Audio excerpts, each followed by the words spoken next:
This channel does not promote any violent, harmful, or illegal activities. All content provided by this channel is meant for an educational purpose only. শিক্ষকদের লাঠি পেটার পর এবার থানায় তলব করা হলো। বিকাশ ভবনে অবস্থানরত 5 শিক্ষককে থানায় তলব করা হয়েছে। সোম এবং মঙ্গলবার বিধাননগর উত্তর থানায় হাজিরার নির্দেশ দেওয়া হয়েছে।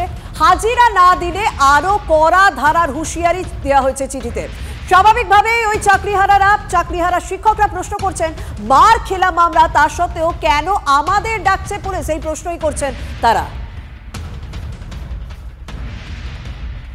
যেটা বলা হচ্ছে সরকারি সম্পত্তি নষ্ট এবং পাবলিক সার্ভেন্ট যারা ডিউটিতে ছিলেন তাদের থ্রেট করার জন্য কাউকে 19 তারিখ আগামীকাল ডেকে পাঠানো হয়েছে, আবার কাউকে 21 তারিখে 11টার সময় ডেকে পাঠানো হয়েছে বিধাননগর নর্থ পিএসএ। তো এটা আবার বলা হয়েছে যদি কেউ ফেলিওর হয় অ্যাটেন্ড করতে তাহলে 35(6) এই আন্ডারে আবার রুজু করা হবে নতুন সেকশন। তো আমরা জানতে চাইছি যে এইভাবে যে সেকশনগুলো দেওয়া হচ্ছে, এফআইআর কপি করা হচ্ছে এবং নোটিশ ইস্যু করে ইন্ডিভিজুয়ালি ডাকা হচ্ছে, এটা কি কারণ? মানে প্রথমত লাঠিচার্জ করে মার খেলাম আমরা, আমাদের রক্তক্ষরণ হলো, আমরা হসপিটালে গেলাম, তীব্র যন্ত্রণায় কাতরালাম, আর যেখানে চাকরিটা চলে গেছে আমরা একটা শান্তিপূর্ণ অবস্থান করছিলাম, সেখানে দাঁড়িয়ে আমরা লাঠিচার্জ করলাম না, আমাদের হাতে কোনো অস্ত্র ছিল না, আর আমাদেরকেই এরকম কেসগুলো দিয়ে আমাদেরকে ডেকে পাঠানো হচ্ছে।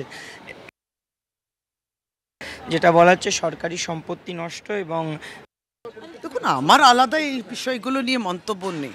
পুলিশ কালকে প্রেস কনফারেন্সও করেছে এবং সমস্ত সেই ঘটনাগুলো আপনাদেরকে জানিয়েছে এবং তারা যে পদক্ষেপ নিচ্ছে আমরা সেটা দেখছি। আলাদা আমার এই বিষয় নিয়ে কোনো মন্তব্য নেই। দিদির কথার উপর আস্থা এবং ভরসা রাখা উচিত, কোনো রাজনৈতিক উদ্দেশ্য থাকা উচিত নয়। এদিকে এবার শিশু অধিকার সুরক্ষা কমিশনের নজরেও যোগ্য চাকরিহারা শিক্ষকরা। বিকাশ ভবনের সামনে গতকাল বিক্ষোভে উদয়ন পণ্ডিতের পাঠশালা নামের কর্মসূচিতে ছাত্রছাত্রী হিসেবে শিশুরাও হাজির ছিল। এই পদক্ষেপ কমিশনের মতে ইউএনসিআরসির বিরোধী। বিধাননগর কমিশনারেটের কাছে রিপোর্ট চেয়েছে শিশু অধিকার সুরক্ষা কমিশন।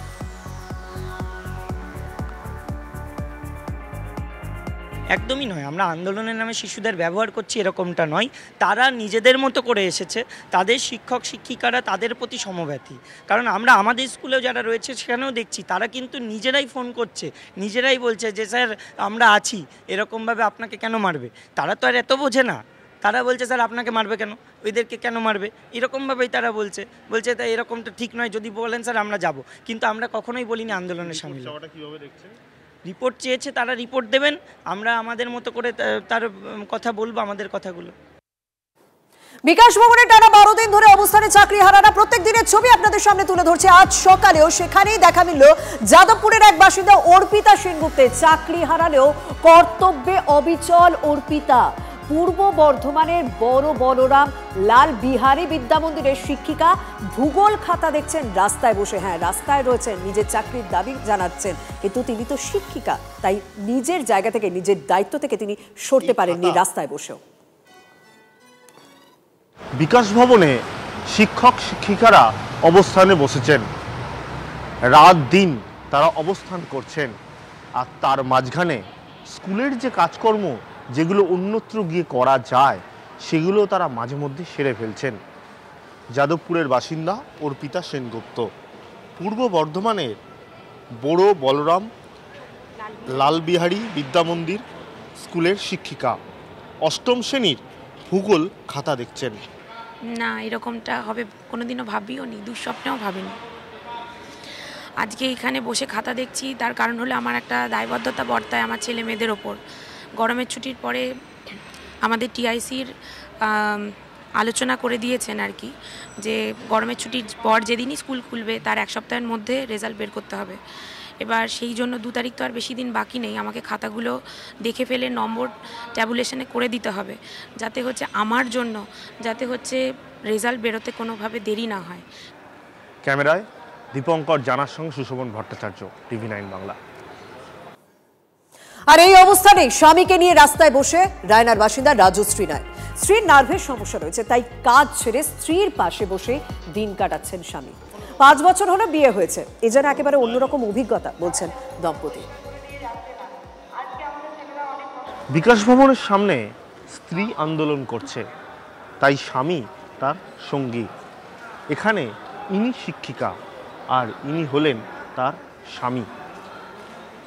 আপনি কবে থেকে আন্দোলন করছেন, মানে কবে থেকে এখানে বসছেন, আর স্বামী কবে এলো?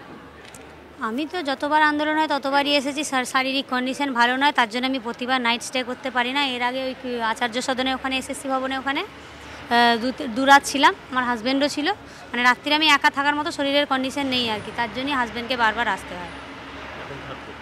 এখন থাকবো, আজকে আছি, দেখি কদিন থাকা যায়। আমার এমনি বিভিন্ন রকম ট্রিটমেন্ট চলছে, নার্ভের প্রবলেম আছে, গ্যাস্ট্রিক আলসারের পেশেন্ট আমি, কানে 2বার অপারেশন হয়েছে, হাজার প্রতিকূলতাকে কাটিয়ে আমাকে এখানে আসতে হচ্ছে। আমার স্ত্রীর জন্যই এখানে আমার আশা, কারণ ওকে তো একা ছেড়ে দেওয়া যায় না, আর একা সম্ভবও নয় সবসময়। ভারী ব্যাগ নিয়ে, ব্যাগের মধ্যে খাবার থাকে, জলের বোতল থাকে, সম্ভব নয় এইগুলো। তো সেই জন্যই আমাকে আসতে হচ্ছে এবং আসতে হবে। ভারতকে অনুকরণ করতেই ব্যস্ত পাকিস্তান। এবার ভারতের মতো পাকিস্তানও বিশ্বজুড়ে সংসদীয় দল পাঠাতে চলেছে, যার নেতৃত্ব দেবেন পাকিস্তানের প্রাক্তন বিদেশমন্ত্রী বেলাওয়াল ভুট্টো।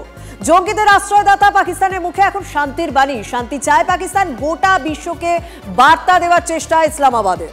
ক্লাস 10 ও ক্লাস 12 এর পরীক্ষা শেষ, রেজাল্ট আউট। এরপর কি পড়বেন, কোথায় পড়বেন, সুযোগ সন্ধান এখন হাতের মুঠোয়। টিভি9 বাংলা এডুকেশন এক্সপো 2025, কলকাতার সবচেয়ে বড় এডুকেশন এক্সপো। ডিগ্রি না ডিপ্লোমা, কোন কোর্স করবেন, কিভাবে প্ল্যান করবেন নিজের ক্যারিয়ার, সব প্রশ্নের উত্তর একটাই। TV nine Bangla education expo. একই ছাদের তলায় থাকছে নামকরা সব ইঞ্জিনিয়ারিং কলেজ, বিশ্ববিদ্যালয়, মেডিকেল ও ম্যানেজমেন্ট ইনস্টিটিউশন।